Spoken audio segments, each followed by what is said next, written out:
There's a Ronald McDonald next to your head. I just noticed. What? Oh. Oh, that? That's a picture of me with Ronald McDonald on the wall. That's somewhere. cool. You know that. So just leave that where it's at. Signed, Ron. Thanks for the great evening.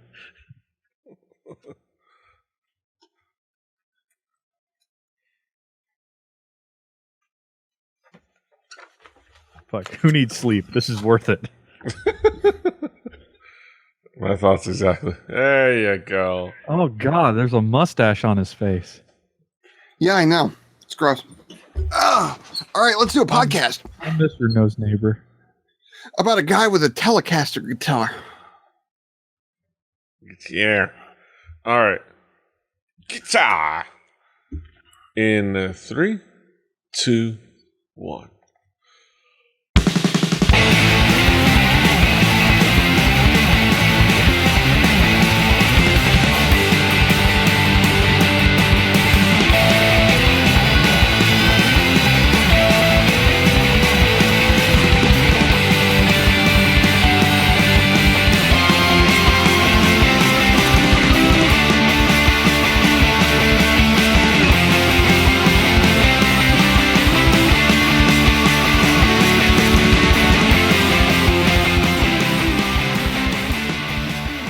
Buenos nachos, amigos, and welcome to Record Breakers.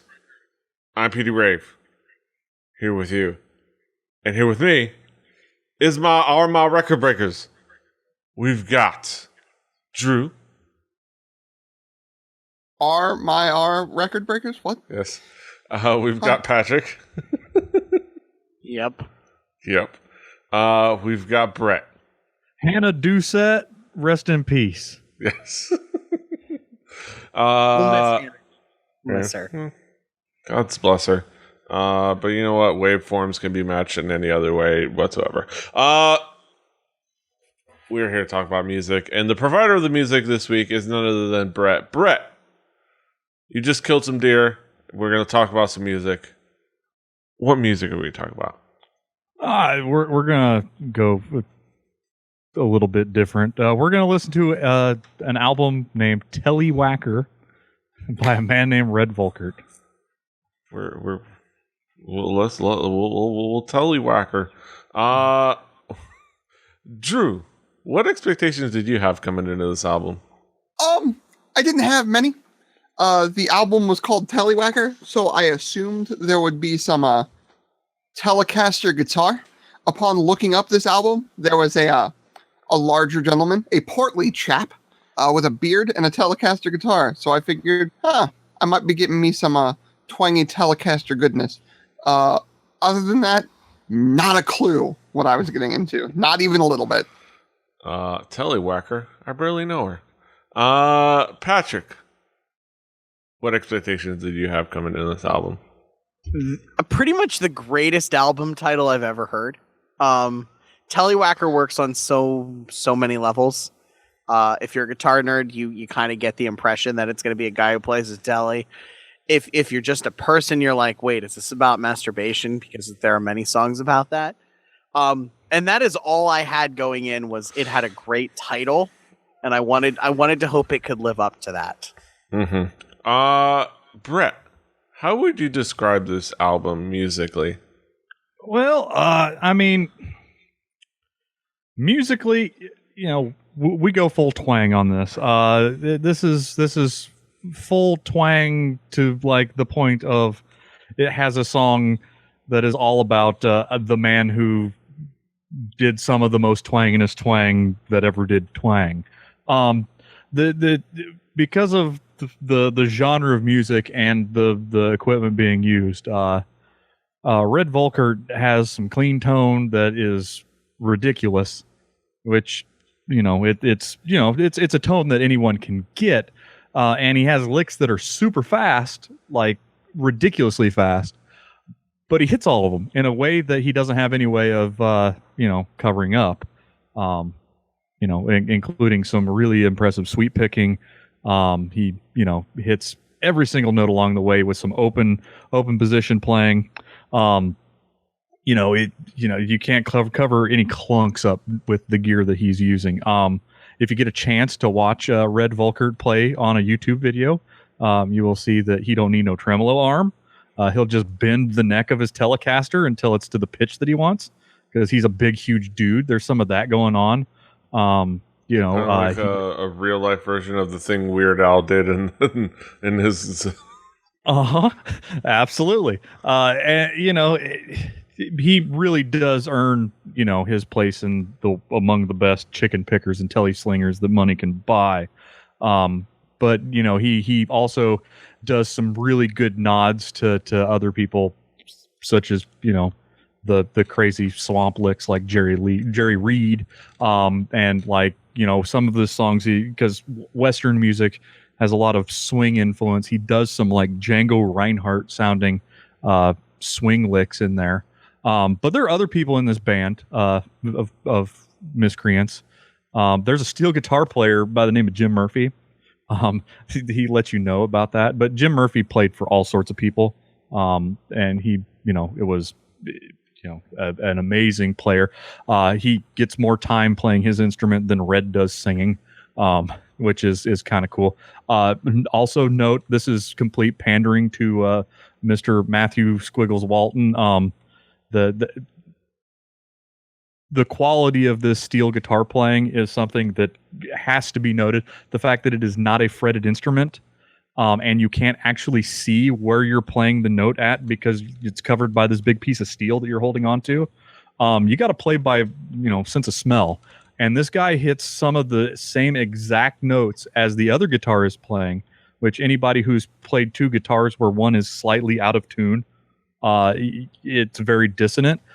The notes were hit dead on, and that is ridiculous with some of the songs they were playing.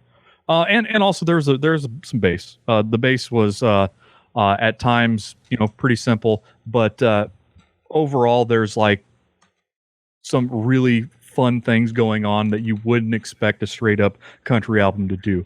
But that's the music. There's a big, huge, large man with big old sausage fingers playing guitar. It's that kind of music. It's impressive in the physical way that it is occurring. Yes.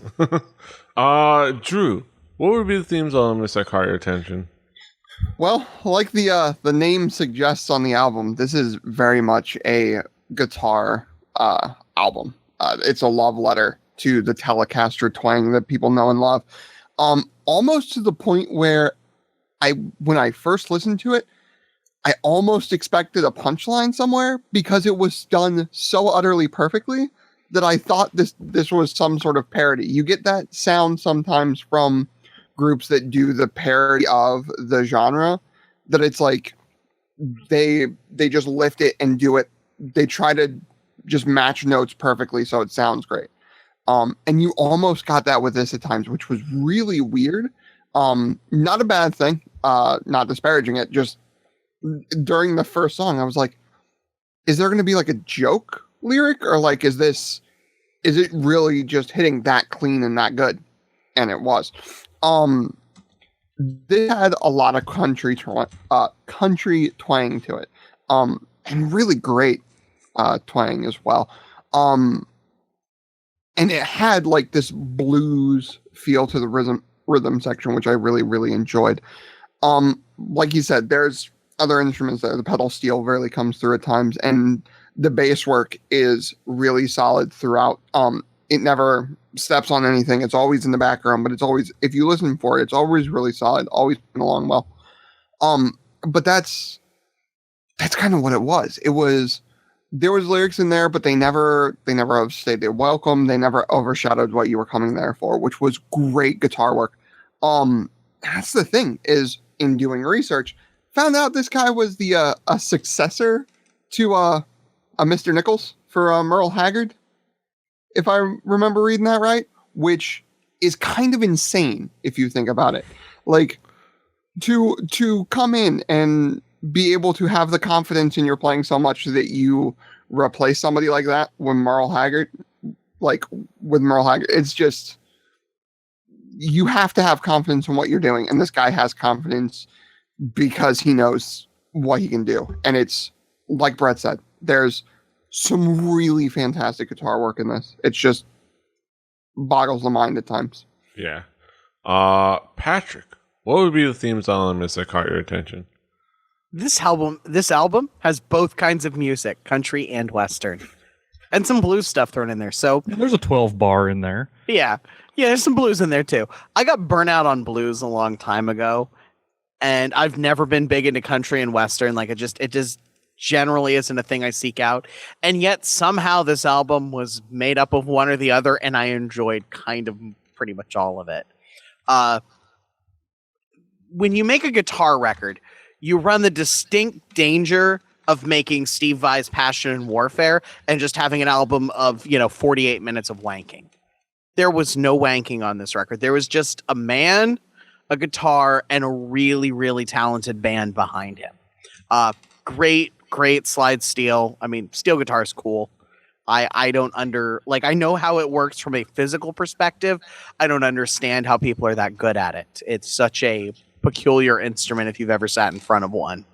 I actually really liked his voice. It wasn't anything spectacular, but it suited the music really well. And I think country music has reminded me, specifically this kind of country, which is just old-fashioned, simple, country. There's no one's trying to be a pop star here. They're just trying to write songs that are usually fucking sad as shit. And like country is kind of the original emo music. Everything's about losing your girl, about how you miss her. And There was a genre of music called blues.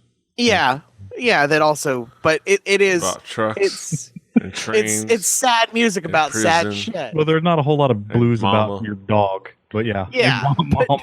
Can't forget about Prison. Mama. But it's there's a very nostalgia, like I missed what I lost, or I want to go home, or Yeah. like there's things It that I has- was I need the old It hits all the same emotional points, See, well, I was but it drunk does so in a when my mom completely got out of different way. prison, Yep. and I went to pick her up in the rain. Yep. in my tight fitting jeans. Yes, all the great things that happened before cowboys wore hats, or country players were then cowboys, and then the people with country hats then turned into pop acts. Mhm. Yep. when country's made in a city, it's not country anymore. But that's me being old man about it and the age of 27. But you know what I mean. It hit a lot of really good points for me, and I did not think when I did the 2 seconds of research to be like, okay, what is this? Oh, it's like a country and western and blues record. And then I ended up loving it. Yeah. But before I could get to the station in my pickup truck, she got run over by a damned old train. God damn it, Petey. I know one song. It's just, I felt like referencing it. Brett, what would be some of the key tracks? Obviously, it's not You Never Call Me By My Name because that's David Allan Coe. What would be some of the key tracks off of this album?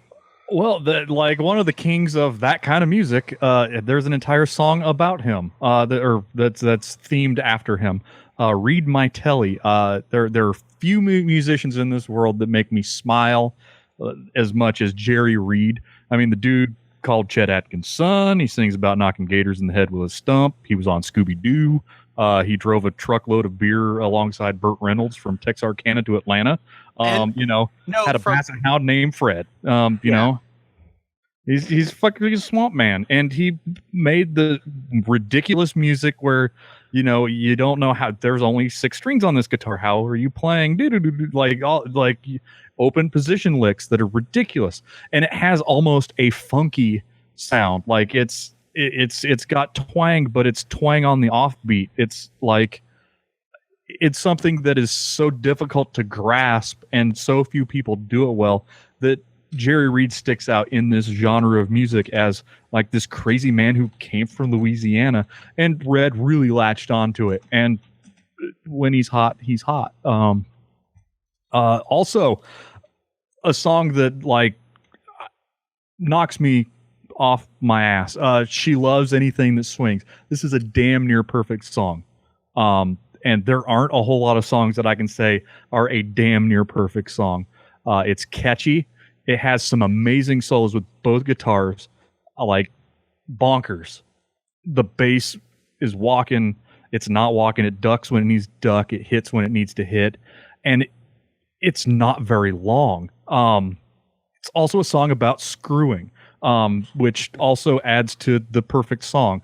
Home in San Antone is the song that brought me to this man. We had a DVD, like a Hal Leonard DVD of Chicken Pickin' Licks with Red Volkaert that had a whole entire concert on a section of the disc, and we used to play it on our stage. We had TVs on the scaffolding around our stage, and I'd put that on, and you just see this guy playing. He was playing with the world's most attractive steel guitar player, Cindy Cash Dollar. Also, the only woman I've ever seen play the steel guitar. But like he was playing at the Continental Club in Austin, Texas, which he still does to this day. Every Saturday and Sunday, you can go see him. But like you see this amazing song where they just do a classic round robin. Like everybody gets their turn. It's another catchy song, and it's just over 3 minutes long. It doesn't overstay its welcome. Somehow they fit the density of all those licks and all the harmonies between the two guitars, but they know to turn the faucet off after it's overstaying its welcome. There are other tracks on this album that are more technical than the last two I brought up, but man, there's some really great songwriting, and I blame it on his Canadian birth and upbringing. He smoked the same dope that those guys in Toronto did. He just decided to sing about drinking beers and women that are wiping tables or used to wait for him at home instead of space. Yeah. But yes, Drew, what would be some of the key tracks for you? Well, I'm going to start with You're Still on My mind. To me, the twang in this hits really well in the verses. The bass line, that sort of a little bit of a walk it's got accompanies it well. You get into the bridge, and you never leave the twang behind, but you get that blues rhythm section to start picking up, and it creates this cool mix of it. If there's any point in the album, at the beginning of the album, that you can kind of pick up that this is a love letter, like I was saying before, that like Telecaster twang that you can get, I think that You're Still on My mind embodies that. I'm going to mention two songs Brett already did, but for different reasons. She Loves Anything That Swings. It's a song with swinging elements. I don't know if any of our listeners know me. I'm a sucker for that sort of thing, and I loved it. It was, like Brett said, it's just a fantastic song. It's if there was an IGN scale, this would get a 10 out of 10. And then Home in San Antone. Every good country singer needs a song about why his home is great to him and why he loves it, and why no matter how much he makes or doesn't make, the Quake country home and loving his neighbors and all that is something that I think usually a good Southern country player has. It's a standard almost for country singers, in my opinion, and this one is fantastic at it. It shows out a little good old love for Texas, and having friends there, having almost moved there before, having been there, and looking forward to being there again. It's a great state, and I can see why he would show so much love for it. So, Patrick, what would be some of the key tracks for you? I really liked I like country story songs. That is what country music does better than any other genre. And this had a few sort of, songs that had that vibe. The Girl Who Waits on Tables, when I was talking about like country being the original emo music, that sort of a song is why. He is heartbroken in the song, and he is serious about singing about being heartbroken. It has some great slide guitar stuff. It's sad as fuck in the best possible way, and it was great. And then Brett brought it up and Drew brought it up because it's basically perfect. She Loves Anything That Swings. That song, I couldn't even believe how much I enjoyed that. The vocals are great on it. There's a dueling guitar solo between the Telian and the steel. And one, I don't know how you keep up with a normal guitar with a slide guitar, but somebody did, and that was really impressive.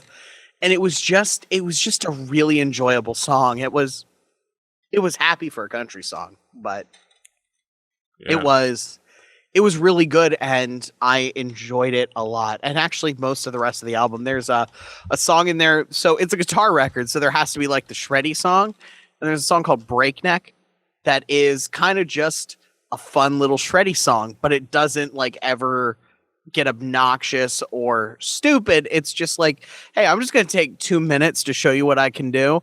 I'm going to go back to singing about feelings and stuff. Yeah. Yeah, definitely.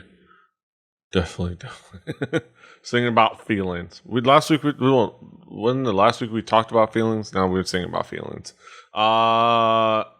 But yes. Let's go back around the horn. Drew, what would be your conclusive thoughts on the album overall?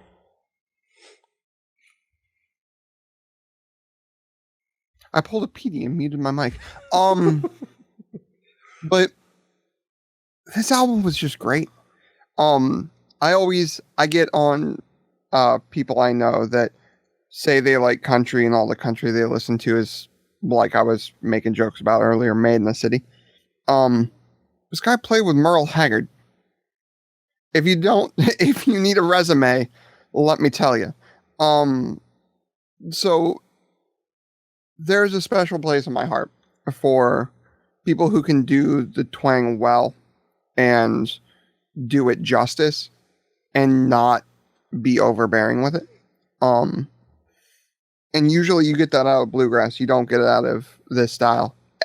Not to mention, the mixing of blues in with it is just fantastic. I like people who can take multiple genres and bend them on their ear, and sort of still use that to great effect, but then change it just enough or add something to it, or just elevate it in some way that it just makes it something more than it is.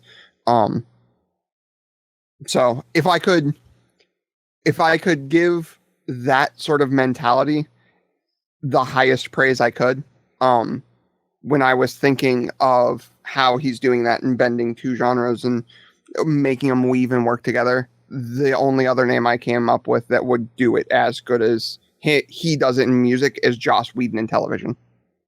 Like, if that tells you how much I love this record, I don't know what else does. Yeah. Red Volkaert, the Joss Whedon of Telecaster players. Joss Whedon, the Red Volkaert of TV. Yes. Yeah, I was going to say, I think Red Volkaert would probably be older. Yes. Although, I'll do that research. I'll pull a Scott Johnson while somebody else is talking. All right. Pat, what would be your conclusive thoughts on the album overall? I really liked this way more than I thought I was going to. I never thought I was going to hate it, but I figured it'd be an album I'd listen to and it was all right, and I would have, very lukewarm thoughts, but it was really good. The next time I'm in Austin, I am going to go try to go see this guy. I am officially in, and I'm probably actually going to try to listen to some of his other records. It's a nice diversion from the music I normally listen to, and I think every once in a while you need one of those. Mm-hmm. And Brett, what would be your conclusive thoughts on this album? If you don't find something endearing about this album, you have no soul, and you're wrong. I don't know. You got to leave your prejudices of the genre at the door when you listen to stuff like this, because this ain't Garth Brooks. This is somebody who's doing a type of music that hasn't been played in popular music since the 70s, and even then it got kind of Conway Twittied. But and although I love me some bad Conway Twitty, this ain't it. This is country gentleman type shit that I absolutely love. It's almost It's almost a subgenre of jazz. It's beautiful music, and if you've never tasted this beautiful music, you know, butter you up some biscuits. This is good. Back to the halcyon days of guys like Dale McBride. That's right. But Dale McBride doesn't play in the house band at the Continental Club or with Hay Bale! Exclamation point. But he does have a fantastic mustache. That's right. Red has no mustache, though he has a beard. Yes, he does. Yeah, that is Red Volkaert, the Telewacker himself. Those were our thoughts, and now we get to what I like to call the main event of the evening. We have our haiku reviews. We sum it all up in fun little poems, just because we can, and nobody's gonna stop us. I'm gonna flip it around a little bit. I'm gonna start with Patrick. Pat, what is your haiku? Best album title, and it actually fits. Quite enjoyable. I'll throw mine in at second. Some good old fashioned plucking, strumming, and twanging. Let's tallywhack it. Yeah, we can tallywhack it too. That's syllables work. You know, Yes. float your boat, Petey. Yes. Drew, what is your haiku? Had to use a wacky joke. God damn it. I wanted to give a Cleo shout out, even though I know she don't. Even though I figure she doesn't listen to this dumb show. Oh no, I can almost guarantee she doesn't. And if she does, I'm sorry, Cleo. Yes. I apologize. She's never going to hear my apology. All right. Gotta love the twang. Guitar working overtime. Never had a miss. And Brett, last but not least. A sizable man with big old sausage fingers makes sweet, sweet music. Side note, just before we go into the outro, I would like to note he was born in 1958, Joss Whedon 1964. Joss Whedon is the Red Volkaert of television. Yes, That's right. Yes, sir. Confirm it. Not by a whole lot, but yes, sir. No, not by as much as I thought. By mileage, I'd say Red's got him by a bit. Yes. You toured with Merle Haggard. Yeah. Yes. Merle Haggard. He's a Haggard. Those are not highway miles. No. Those are stop and go miles. Yes. That is for sure. But yeah, that brings us, those are our thoughts. That's what we thought about Telewacker. Go out and check it out on our Spotify playlist. You can check out all of our albums on our Spotify playlist. Go back throughout the history, almost all of them. Like, there's some gaps just because, not everyone likes Spotify. It's understandable. But theoretically on our Spotify playlist will be next week's album. And next week's album is brought to you by Drew. Drew, what do you got for us next week? Well, you might know him as part of the hip-hop group Goody Mob. You might know him as part of the duo with Danger Mouse of Gnarls Barkley. But I happen to like his solo stuff a little bit. We're going to do CeeLo Green's The Lady Killer. CeeLo Green. That is going to make for a very fascinating discussion next week. So look forward to that. Well, actually, unfortunately, we're not going to get to see that episode next week because due to the unforeseen circumstances of Audition not recording the audio for the episode and OBS either not recording the episode or me forgetting to hit start recording on OBS, it's nowhere to be found. Got lost in the ether. It's as if it never happened, which is unfortunate because it was a really fun discussion. Really fun comments from Brett, some scathing comments from Patrick, and Brett reusing his sizable man with big old sausage fingers plays sweet sweet music. Haiku for CeeLo Green, which was fantastic. Unfortunately, that episode is in the ether. That episode is in the shadow realm. It's in the void. It doesn't exist. We will have an episode next week, of course, because we're always doing this thing because we want to and we can't stop. Next week we will have a guest. We will have Bryce Castillo, and he will bring us singer-songwriter Rin Weaver and her album The Fool. So don't be a fool. Come see us next week. But yeah, that's next week. This is this week. Now let's join the episode already in progress and my hack-ass outro stuff. Take it away, Petey. But that's it for us. Until next week, we are the Peoples. You can find us all over the internet. Patrick is at The Swagger. Brett is at HibbityBibbert, HIBBITYBIBBRD. Drew is at XJuciferX. I'm at PD Rave. The show's at 4 Record Breakers. That's the number 4 Record Breakers. RecordBreakersPodcast.com. RecordBreakersPodcast@gmail.com. iTunes, Stitcher, all over the place. Like, subscribe, tape your fingers. To borrow a phrase from those at Giga Sundry, shall like it, scribe. Until next time. Hasta los huevos. Toodaloo.